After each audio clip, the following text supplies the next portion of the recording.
panahon na Ano para na balikan SKL natin ang gusto kong mo? i-SKL sa inyo. Share ko lang. Share ko lang. Okay, sinasabi nga kaninang joke ni ni Ronald Llamas sa Anong story ko joke? kanina Oh. na hindi daw quick melt si cheese. Ay, Well, sinubukan Tito joke. kong kausapin si Oh. Senator Cheese Escudero via yung usual Text. way, Oo. nag-scene lang siya eh. So, busy pa yun sa dami ng Oo. kumakausap sa kanya. I'm sure. Sa ngayon, Pero, mga nag-surprise kapatid, siya eh. nakita niyo po yung pagpasok niya. Tama si Mase, akala namin dalawa. Pero unahin natin yung kay Senator Cheese. Kasi after niyang mangyari at nagsilid siya, ay naglabas siya ng statement saying na wala siyang side na kinakampihan. Sabihin, hindi niya kinakampihan ng minorya, hindi niya iniwan yung majority para pumunta sa minorya. Basta wala daw siyang kinakampihan doon based sa kanyang statement. Pero malinaw po kanina kung body language, hindi siya umupo sa kanyang seat, ha? Ay, oo. Ay, Meron diba? siyang seat na nasa kaliwa. Oo, nasa Sumama kaliwa, siya doon sa kabila. Oo. As in, okay lang yung pagpasok niya, kamayan niya yung mga tao doon because isabihin meron silang gagawin talaga for today. Pero pwede siyang pumunta na doon sa seat niya. Actually, mas dramatic pa yun kasi nag-iisa siya dapat doon Yeah. sa buong Lonely. lane na yun.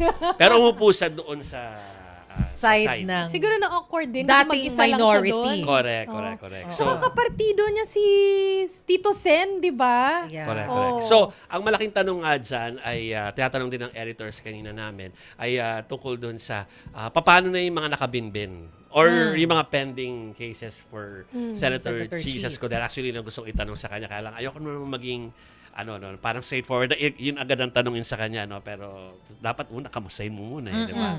So anyway, we'll Baka wait for that. alam mo, nakakatampo yan pag walang kamusta. Oo, kasi nga sinasabi nila parang ano ba nangyari para mag-decide siya ng gano'n. So sa ngayon, wala pa tayong kasagutan doon kung ano na mangyayari doon. Kasi ang makakasagot lang naman dyan yung mga doon na sa mga korte. Totoo. Yes. Dalawa yun COMELEC issue at saka yung tungkol sa flood control. Yes. So we'll wait for that. So ang tinatanong ni Masay kanina pa sa akin, kala ko ba dalawa? Yun nga eh. Kala ko talaga dalawa. We were waiting Akala ko magsa-13 eh. Binigay sa akin ng desk yung number nung nung cameraman natin doon na nagda-live stream for us. Yes. Kasi hindi tayo pwedeng umasa doon sa live stream ng Senate kasi nakapatay yun eh. Oh, Hanggang yun wala na nga. nangyayari. Oh. Sabi ko, galaw-galaw yung camera kasi makabila meron pumasok na Baka isa pa mahagip dyan. eh. Pero hindi nga natuloy yun. So, without mentioning names, dahil wala naman tayong karapatan to At saka hindi siya nagpakita eh. mention. Hindi naman din Without nagpakita. mentioning a name na alam mo. Oo. So, ang daw po doon ay they were waiting nga po na may isa pa, pero hindi nga dumating dyan. At ang usap-usap, hindi ba usap-usapan, kinonfirm ng dalawa eh. Oh. Dalawa na yung nakausap natin kanina eh, na nagko-confirm. Insider. Na insider, na sinasabi na medyo malaki yung hiningi na kapalit nito. At hindi kayang ibigay because it will affect governance. It will affect governance Ay, di laki ba? ng epekto. Totoo naman. Kapag pinagbigyan. Governance. So, kumbaga, hindi nakatawid yon, so hindi pwedeng palitan yung SP tulad ng sinabi natin kanina. Oo. Pero pwedeng mag-reorg. Yes. So, kasi may 12 na. Oo. So, ganun yung nangyari. Which is nangyari nga. Oo. Kanina, di ba? So, talaga nagkokodigo ako kasi baka madalas po ako no? Si Chiki nakatingin sa akin eh. Pwede mo bang sabihin sa kanila kung babae to o lalaki? O sobrang Hindi eh. obvious na. Hindi ko kaya Hindi sabihin. pwede. Pero kanina talaga. Because gender is not an issue eh.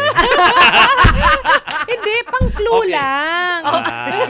Pero So- sobrang obvious na ata. So ngayon tuloy, naging it's about cheese Yes. today, 'di ba? So again, not enough to unseat the SP, although kiniklaim nila na parang virtually or technically parang lame duck na nga siya, 'di ba? Pero yung 12 is enough yung number na yun to reorganize the Senate, lalo na if they want to function kahit before mag-Senate. Actually, kanina, hindi lang naman reorg yung nilagay doon, di ba? Pati yung mga pending na ilan doon sa mga Yes. bills ay nagawan pa ng paraan. Okay, so, nakalagay rito, note, don't name the other person. Don't mention the name, Basta ha? sigurado po na yung binihingi niya, sobrang bigat po at laki, hindi maibigay yan. Pero alam mo ba, Mm. yung who must not be named. Okay. Parang Voldemort, ha? Alam mo, akala namin nandun siya kanina. Kasi Oo. nagmo-monitor kami sa Oo. Malacanang. Bakit? Ba't niyo akala nandun? Kasi ang daming palakpakan. Dahil nga doon sa di ba? palakpakan lang, So yung oo. unang palakpak doon sa plenary, nakita namin, ay, si Cheese pumasok. Oo. Eh di syempre yung excitement dun sa loob ng plenaryo, naramdaman mo na. Eh pumalakpak ulit. Oo. Sabi namin, naku, pumasok na yata siya. Na-convince na. Correct. O, eh Kumbaga, pagtingin parang namin, extended palakpak lang. extended Oo, palakpak parang ko lang ganun pala. lang. Pagtingin Oo. namin, ay wala naman palang pumasok Correct, na pangalawa. Hindi pala natuloy. Pero nakapag-isip-isip si Senator Cheese ha, kasi ilang araw din natin siyang hinihintay na makita. So, Oo. kanina pinayuhan tayo ni Senator Coco na wag gamitin eksakto yung lame duck. Ano Right. sinabi niya? Oo. Basta ibang term na lang. Ineffective. Ineffective, ano. So, sa ruling po kasi ng Avellino and Cuenco, sabi po nung isang source namin na lawmaker to hindi lang to political pundit lawmaker po yung source namin. The ruling in Avellino versus Cuenco is highly applicable today if there are disputes over a Senate quorum or internal leadership changes. Tatlo po yung doktrina na pwede po mag-apply dito, sinasabi nung lawmaker source natin. Una, yung political question doctrine o yung doktrina ng political question. Yung Supreme Court daw established a hands-off policy declaring that internal matters like electing, replacing, or changing Senate officers ay dapat ay prerogative daw ng legislation. Ng Senate, Legislature. Pero kumbaga kahit iakyat sa kanila, parang medyo Deadma. medyo kakaiba 'yon. Okay. Tapos walk out. Invalid walkout. Sabi niya, members cannot paralyze the chamber. If a faction deliberately walks out, the remaining members can legally continue the session and pass yung mga resolution. Or at least ituloy yung mga proceedings. Ano po? So sabi nga nung source, so even if APC or Senator Alan remains as SP because of the above doctrines nga na sinasabi at basehan jurisprudence, Alan is effectively lame duck or ano yung term natin? Ineffective. Ineffective. Sabi ni So, yun. Senator Coco.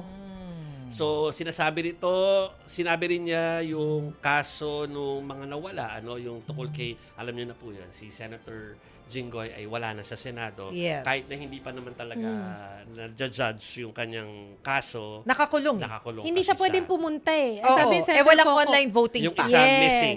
Oo. Yung isa missing po. Pero so, hindi kinout yun ni ang Senator dahilan. Coco. Kasi pwede Correct. siyang pumunta. Pwede kasi kung bumalik gusto ulit niya. si Senator Oo. Bato.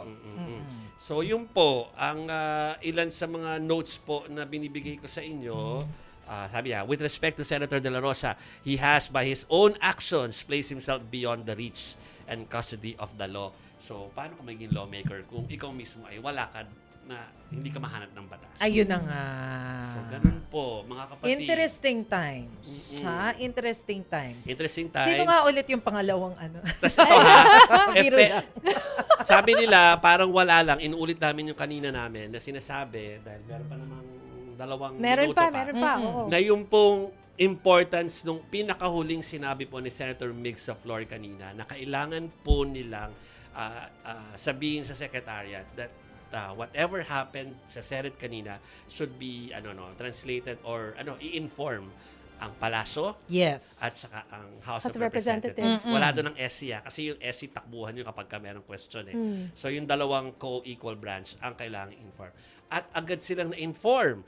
Nag-react na agad. Yeah. Nag-react agad ang Malacanang saying na kinikilala nila ang bagong talaga na acting Senate President at wala silang nakikitang paglabag sa rules of law. Tapos ang Oo. pangalawa, yung HOR, Oo. nagsabi na rin na kanilang kinikilala. Yun nangyari. So kung tumakbo man to sa SC, kasama yun sa pwede i-weigh in. Yes. Kasama yun sa pwede i-weigh in. Ilalaban po yun ng mga Which is lawyer. iniisip ko, hindi malayong lumapit nga sila sa SC. Oo. Kahit na sinabi mo na kanina doon sa Avellino versus Yes. sa Conseco. Tama ba? Cuenco. Sino si Conseco? Cuenco. Diyos ko, Na ang dami ng hindi trabaho makikialam ng ang SC. Supreme Court sa Senate leadership because that's a different branch eh. Pero let's see what will happen. Of course, we will continue covering kung ano po yung gagawin ng move ng other senators because they're senators and we Yes. will cover them. So kung may activity sila tomorrow, we'll be covering that. So abangan nyo po bukas. So kung tutuloy yung Blue Ribbon. Book 2. Bukas? Pinopromote Sa na namin Monday? ng book Or- 2 ng Senate. Ano ba?